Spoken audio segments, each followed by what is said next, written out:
Welcome to the Alex Salmond Show, where we're back in the studio and looking at the new variants of coronavirus which are threatening recovery from the pandemic. We talked to Dr. Chris Smith, the virologist who first forecast the pandemic when the Prime Minister was still making jokes about it. And Dr. Bharat Pankania of Exeter University, who has warned that the premature end of lockdown restrictions put public health at risk.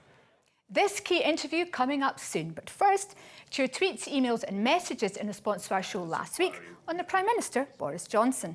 Louise says, with the capture of all mainstream political parties, all mainstream media, the cosy nature of relations between major institutions and third sector organisations, it's difficult to see where organised opposition will come from. The decline of community-run and funded organisations and consumer culture's pay and demand, but don't participate habits won't help either. Jim Dryborough says, the mainstream media treat Tory politicians with kid gloves, while the voters fall for good old Boris's cute and cuddly persona act. And that's about the only way I can reason why the Tories still reign supreme. Anything else just makes no sense. Rosemary McGowan says, it's just shone a glaring light on how different Scotland and England truly are. Scotland hasn't voted in a Tory government for decades, and yet England seems to love them. We're not remotely one country. We've got one country being ruled by another, and those days are numbered.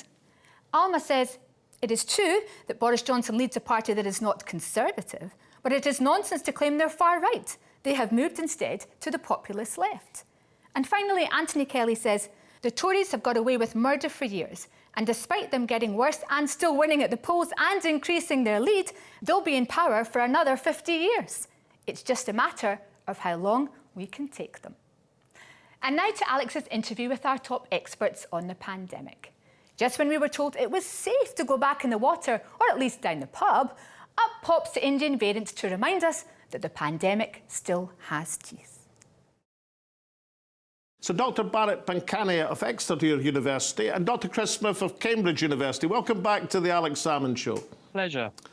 Bharat Pankania first. We were told it was safe to get back in the water, and then the Indian variant pops up and bites us once again. Has Boris blown it on the pandemic? Time will tell about how the UK has performed. We must not forget, we must not let our leaders forget. The United Kingdom has had a very large number of deaths for a given population. And if we compare our performance with, for example, Germany with a larger population, similar age structure, then the picture is very different for the UK and Germany. And I hope that we will learn lessons from how we managed it compared to comparable economic countries like Germany. Dr. Chris Smith, what people are struggling to understand is with the emergence of the Indian variants, how can the borders have been slow to be closed? And how can the pubs be reopened when this highly infectious contagion is starting to take a grip in so many areas of the country? I think it's important to take a step back and remember that we're dealing with something on an international scale. And although the name Indian variant, it harks back to where this was first detected, this particular cadre of viral variants. There are in fact 3 members of this little family of Indian variants, but in fact they've been detected in 20, 30 countries around the world now. So it's not a simple case of just saying we will bar people coming from one geography, because actually the virus is very good at spreading and disseminating, as we are evidencing here. And so actually controlling the virus is the really difficult thing. And it's not just shutting the doors to one country. It's all about a really good surveillance system and adequate quarantine systems and follow-up systems in country and when people come into the country. And you're quite right, it is important that we have adequate controls of our borders. And I was quite surprised that in fact it took quite so long for the government to close immigration from known geographies where risks exist. But for the reasons I've outlined, it is not a simple fact that we will exclude all variants if we just stop people coming from one country, because this thing is everywhere. And that's why it's not over till it's over everywhere. But now the Prime Minister, Chris, is asking people to exercise caution when they go on holiday in the Algarve. Have you ever heard of cautious holidaymakers in the Algarve? You're right. When you go abroad, you are potentially taking a risk, because when you mix with other people, you are potentially giving them something you've got and picking up from them something they may have. People will flock to different holiday destinations from many other destinations. So it is a giant crucible, and therefore it is an opportunity for diseases to spread. We have to make a judgment about how much risk we're willing to tolerate. In other words, we can't just say we will stop all travel, because at the end of the day, life isn't like that. So we have to really come up with some kind of strategy and decide at what point are we comfortable to coexist with a certain amount of the activity of the disease and live with some degree of risk, because we can never have no risk. But at Pancaria, have we learned nothing from last year, where quite clearly the holiday season and people returning from holiday was one factor in the last year's autumn surge? Has nothing been learned? We're reluctant to be more controlling. That's the bottom line. So, for example, India was only reluctantly, much later, put on the red list.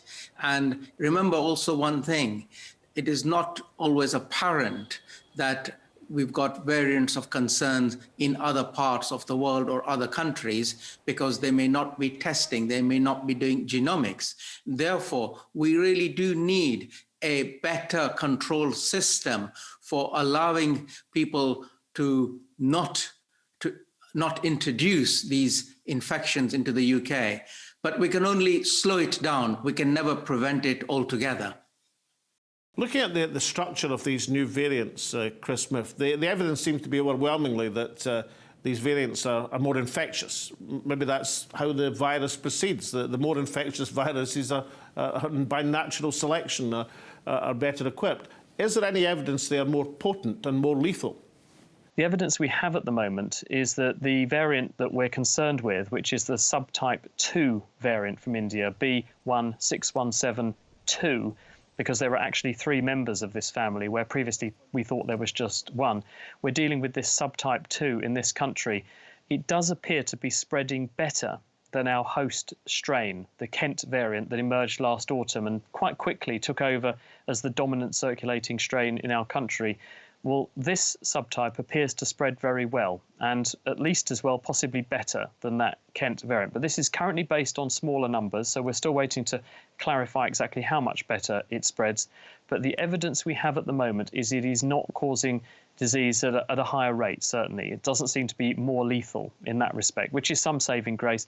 And the other really quite important point to bear in mind is its performance up against vaccinated individuals. And we're beginning to see some quite reassuring data in that direction, both on the ground, in the sense that there are people who we know have been vaccinated and they haven't succumbed to severe disease or death. Certainly not at the rate we would have anticipated had they not been vaccinated. And also, analysis of the genetics of the virus seems to suggest that it doesn't have the same sorts of changes that other variants that we've seen in the past do, that enable them to bypass the protection conferred by vaccination. So there's both a good news and a bad news story all rolled into one here. Dr. Pankania, the vaccination programme across the 4 countries of these islands has generally been judged to be successful. What is the evidence in terms of the overall public health response? I mean, is test and trace now better equipped to trace down these new variants than it was to test and trace for the original viral strains? So with respect to the vaccination programme delivered by the NHS, primary care led, has been a success. And the lessons to have learned from there are, if you allow the established NHS primary care, that's general practitioners for everyone's sake, then they can deliver a very good, useful program. Now, with respect to the test and trace, slowly but surely and at last, we are allowing the local authorities and local Public Health England centres to take the lead in test trace. So that is becoming more dynamic and better. With respect to also looking out for variants, we've got the technologies, which is we can first adapt the PCR test to see if it picks up the variant of concern. And thereafter, we can, if required, send in a larger task force to test extensively. But testing alone is not good enough. With the testing has to come the contact tracing. And with that contact tracing has to come the isolation. And with the isolation has to come support for people who are isolating, because not everyone has got the spare money to stay at home and not go to work. Therefore, it needs strict enforcement, but also support for people who need to self-isolate. Chris Smith, is there evidence that self-isolation is working anymore? I mean, I think just about everybody has acquaintances or knowledge that whereas isolation was something that people did pretty religiously last year, it's not something that seems to be as enforced or enforceable this year. Here in the UK, where we have overcrowding and people who don't have the luxury of staying at home because they need to earn money, because their businesses or their livelihoods have already been imperiled by a year of this, it makes it much harder to argue and to get people to stay at home, because the alternatives seem to them even worse, which is why, as we've just been hearing, support is critical, especially for people who are worse off. Barrett, what's the balance? We've got, 40% of the population plus of the UK has had 2 jags. Maybe 70% have had their first vaccination. How close are we to a point at which the virus will be driven down to to herd immunity, as it once was called? How close are we to getting to that stage where the population as a whole is largely protected? We're a long way away, Alex, and there are several reasons for this. One, the United Kingdom may race away with its immunization program, but the rest of the world is not. And when the rest of the world has got runaway infections, it also results in the emergence of variants. So with variants, you are constantly playing catch up, and we will need to reformulate the vaccines if and when variants that bypass the vaccines start to emerge. Therefore, we are a long way away, because all is not well until everything is well internationally.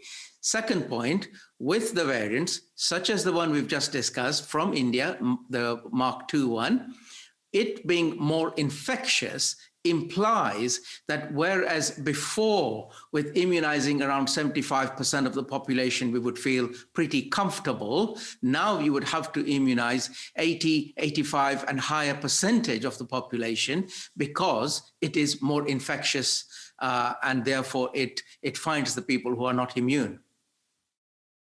Join us after the break when Alex continues his conversation with Dr. Chris Smith and Dr. Bharat Pankhania. We'll see you then. Welcome back. Alex is in conversation with Dr. Bharat Pankhania and Dr. Chris Smith on how to avoid another plunge into pandemic. Dr. Chris Smith, the Director General of the World Health Organization, just this week pointed out the disconnect, as he called it, between the vaccinated countries and the low vaccinated countries. How serious a problem is that, Chris? About a year ago, Melinda Gates of the Bill and Melinda Gates Foundation said, if there's COVID anywhere, there is COVID everywhere. And the point she was making is that if you have countries which remain as a sort of nidus or a nucleus of infection, then they have the capacity to spread the infection back into countries that have cleared the infection or suppressed the infection. And in particular, they have the capacity to infect those countries with variants of the virus, which are born in one geography, but viruses don't need passports and they don't observe borders, so they travel anywhere they want to. Where people go, their germs go too. So it's an international problem and it needs an international solution. It's not over anywhere till it's over everywhere. And this is why, being that vaccination is our most powerful weapon to stop this, we need to have a long-term view of how we get those vaccines to everybody we possibly can on Earth. And that means literally nearly 8 billion people, because if we can suppress the action of the virus in the poorest places, which is where it's going to spread the most, as we are seeing in some parts of India, for example, then we will have a chance of stopping it spreading to the richer parts of the country as well, of the world as well. And so for that reason, we're all in this together, we really are. And we all have to do our bit to help not just our own countries, but every country, because our own countries won't go back to normal until everyone's country has gone back to normal. Dr. Pankani, how do we get that clarion call that we've just heard from Chris Smith, that the international effort required to combat and to defeat this virus? How do we get that across to the population? Because we hear actually comparatively little about the international effort to suppress this virus. So not only do we need to get that clarion call to people in different parts of the world, but the biggest call needs to be made to our leaders in the United States, the UK, and the European Union. These are the countries with the capability to hold on to patents and the monopoly for the vaccine manufacture. We need to enable the vaccines to be made regionally and at pace and at large volumes, to be used and used and used again to immunize the large number of people that are needed to be immunized. And furthermore, if you don't do it, as we've already discussed, you will keep on getting variants and you will never reach a steady low state of comfort. Chris Smith, what is it about this virus that has surprised us? I mean, is this coronavirus developing as you would have expected, or is it faster moving than you would have thought? When you say, what is it about it that surprised us, I'd say everything. The doctors that I speak to and work with frequently say this is one of the weirdest things they've ever had to treat. And it seems that the more we dig into it, the more bizarre twists and turns and changes and other impacts it has on us that we discover. Just this week, we found that it's having these very profound effects on our immune systems and also metabolic impacts on how different organs in the body are working and how they continue to work long after people have been infected. This whole phenomenon of long COVID affecting maybe 1 in 10 people who gets the infection. None of this was foreseen. It really has caught the entire world by surprise. But the flip side of that is it has driven enormous investment in important sectors of medicine and industry, which will have positive spin-offs for the way we do healthcare and the way we do infection control in the future. It's also focused minds enormously on how we build buildings better, both as places of education, both as places of work, but also places for healthcare. And we're realizing we've got a lot of catching up to do, but it is also encouraging technology and investment that will make those places far better in the long run for all of us to work in, because we had tolerated the fact in years, decades, centuries gone by that millions of working days are lost every year in countries like the UK because of illness. Most of that illness acquired in the workplace or on the train to get to work because we just made the conditions ripe for spreading infectious diseases. This has really been a wake-up call, which will help us to improve those conditions. And I think that will translate long-term, although admittedly the price in the short term is a very, very steep one, to have a much better working life. Now, people watching this show, some will have had 2 jags, some 1 jag, and some will have had no vaccination protection at all. What are your 2 eminent doctors? What would your advice be to each of these categories? Firstly, to the people who have had both vaccinations, should they be carefree and believe they can go back to what was normal? No, I don't think so, Alex, because whilst we have been immunized, and even if you've been fully immunized, there are a few unknowns, and the unknowns are we don't know the percentage of immunity that people have. In other words, is there 95% efficacy? Is it 98%? Or is it in the 70s or even lower? So we need to tread carefully, even if you have been fully immunized. The other unknown also is we don't know how long the immunity lasts for. And therefore, we are, as in the UK, we've agreed to do, is again give boosters in the autumn months.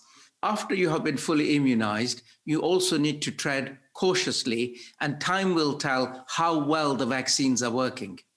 Chris Smith, the Prime Minister tells people to be cautious, but we've seen scenes on our television this week of the youngsters going back to the pubs, not just the youngsters, and they didn't look like they were behaving that cautiously to me. So let's say you'd had no vaccination. Would you be going down the pub for a drink? Well, if I had no vaccination, I probably would be of the mindset that I didn't have anything to worry about, so I probably wouldn't care about going to the pub either, so I probably would. Now, admittedly, there are still people in society who've decided that it isn't for them, but I think slowly, with more useful information, messaging, communication, we can explain to those people how what they're doing will help not just their relatives and those close to them, but it may also help them directly, because although the severe disease risk is greatest at older age groups and people with pre-existing health conditions, long COVID affects 1 in 10 people, and it's totally unaffected by age, and therefore those people who are young also have a lot to lose if they get affected in that way. And I think making that point to people, and the fact that the vaccines will, as far as we can tell, prevent that from happening, is a very compelling argument.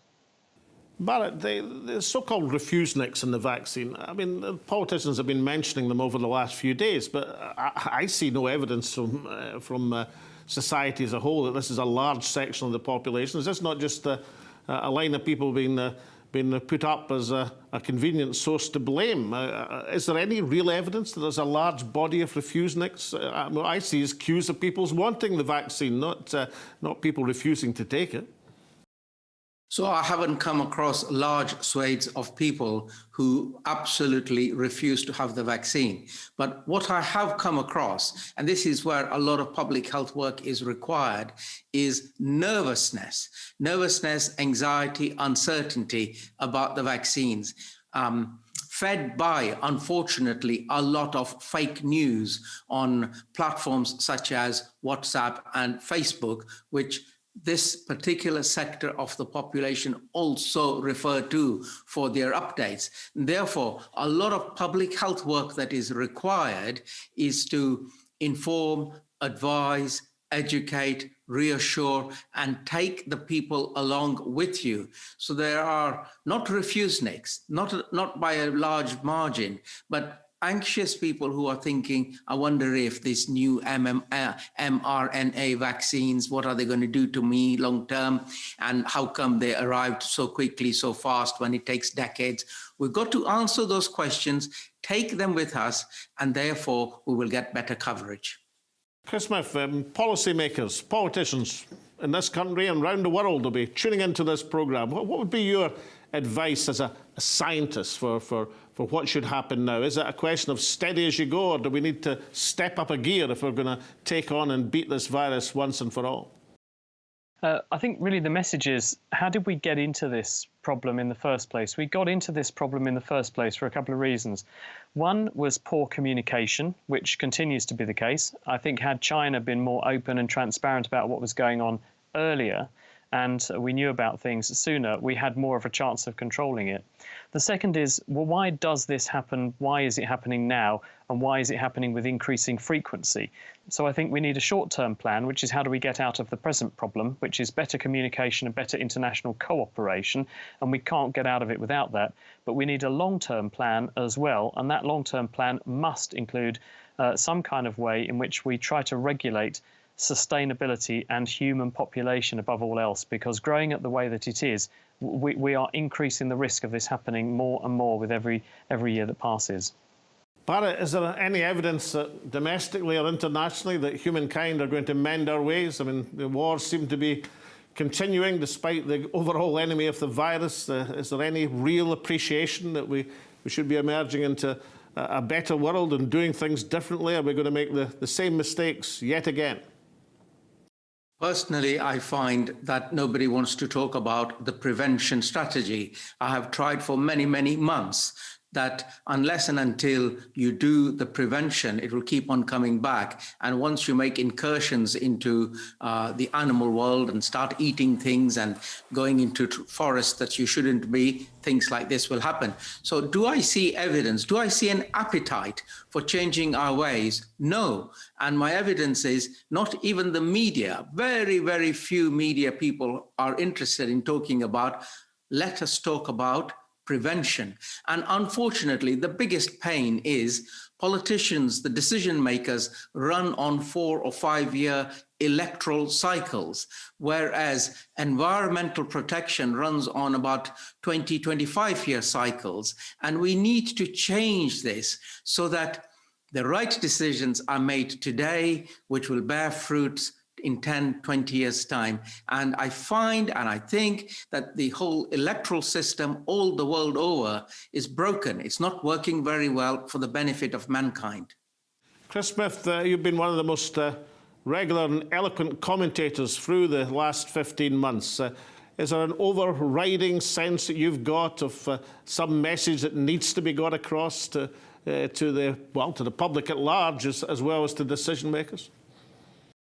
Well, I think apart from underscoring and underlining the points that both of us have just made, which is that we got ourselves into this mess, we need to get ourselves out of it, and then we need a strategy for the long term. And climate change is also part and parcel of this, and climate change will make pandemics happen more often because it will make more of us live in closer proximity to each other, because the amount of land we've got on Earth to live on is going to diminish. So we will move, animals will move, and if our population continues to rise, that's going to make what we're seeing at the moment happen more and more and more. So we need to think about that. But in the near term, how do we get out of this? Well, we have got to cooperate internationally better, because otherwise we're just going to go round and round in circles, and that means much better communication, and it does mean sharing resources and technologies and ultimately vaccines. So it's in all of our interest to all work together and try and nail this thing as fast as possible. Dr. Chris Smith of Cambridge University, Dr. Bharat Pankania of Exeter, thank you so much for joining me once again on the Alex Salmond Show. Pleasure. Thank you. PM urges heavy dose of caution as hugs, indoor pints and foreign holidays return in England. So said the headlines this week. This is interesting. Boris Johnson is not one of life's cautious coves. So why is he urging caution? And if it is necessary to urge caution, then why is he taking the risk? I mean, I can just imagine all of these cautious holidaymakers on the Algarve, or all those cautious nights out with the boys down the pub, or cautious socially distanced hugs. The hard truth is that with the exception of the competent vaccination programme, every other element of this pandemic has been woefully mismanaged in every part of these islands. Politicians without the strength to lay down the safety law and without the foresight to police borders effectively are in no position to call on the people to exercise their newfound freedoms cautiously, and then in no position to blame them when they don't. All available evidence to date shows that when you stick your chin out at coronavirus, then it hurts you and hurts hard. Boris Johnson has just stuck out our collective chin. And while it may not lead to the grotesque vision of bodies piled high, it will likely lead to resurgent virus preying on the non-vaccinated. My sense is that this pandemic is very far from over. But for now, for myself and Alex and all at the show, stay safe, and we hope to see you all again next week.